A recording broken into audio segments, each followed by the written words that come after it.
Hi everyone, I'm with Marina, one of the volunteers here at the Northcote Pool in our kitchen garden where I've actually just dug up all the sweet potatoes.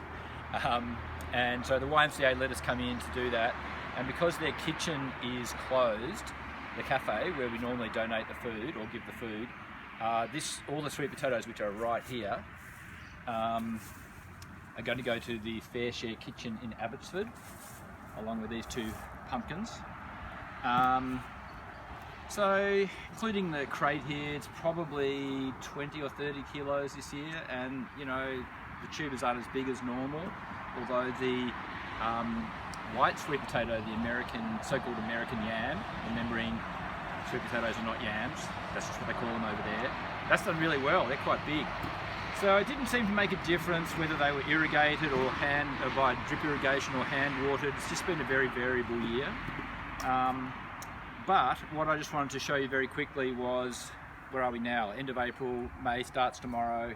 It's quite cold, but despite that, and you know, sweet potatoes are a heat-loving tropical crop. I just want to show you how easy it is to take cuttings now and kind of keep them alive during winter, ready to create a mother plant or a stock plant that will burst into life in spring, from which you then take cuttings for next season's crop. So this way.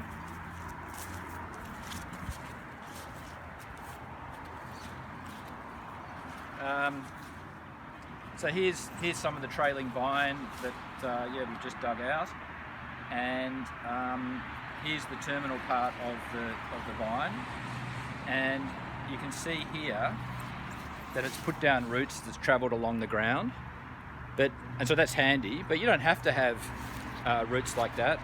You can just take a cutting like this, stick it in a jar of water. Literally do the old classic thing with a cutting, put it on the windowsill, or you know, for sweet potatoes somewhere quite warm.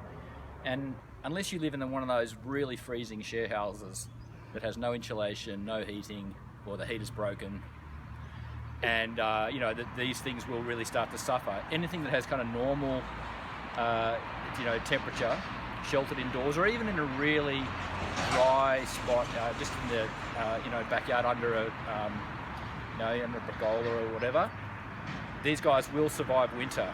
And you can also just pot them up into potting mix as well. And so keep them once they've got some roots, keep them on the dry side if you pot them up. And look, honestly, they'll look really pretty awful probably there'll be a time in winter where you think, oh my God, these aren't going to make it.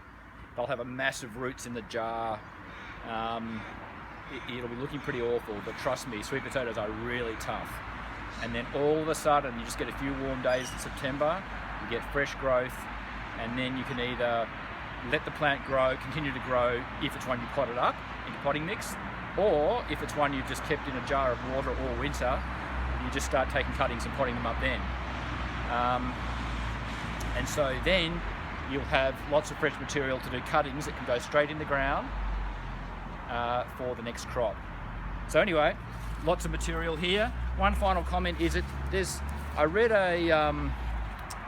it wasn't an academic paper, but I did read a kind of technical review from an agricultural department that said that these terminal cuttings, right, so the end of the vine, actually produce better crops than a subterminal cutting. Now, so in other words, that also could produce and will produce sweet potatoes if you plonk that straight in the ground in, say, November, December, but allegedly, or sometimes, they don't produce as many tubers. I'm not necessarily convinced, but it's something I'd like to test a bit more systematically. But certainly if you have enough material like we have here, like loads of stuff, there's no excuse to use not to use anything other than these terminal cuttings. So anyway, there's no kitchen garden at the moment officially. We're not really, we can't come here every week, so this is a bit of a one-off. So thanks to the YMCA, and we'll pick all these tomatoes as well. I had one before, absolutely delicious. I don't understand, even under tomato flavour, I don't get it. Sometimes they're mushy and horrible, sometimes they're delicious. These ones are yummy. And maybe Marina will just have a quick look at the tragic pool being empty. I'll just wander over here. Yeah. Shed tears for the Northcote Pool. It's really it's full on having this facility here that's empty, and I can hardly wait for it to be open again, like everything. So anyway, that's it. Sweet potato cuttings.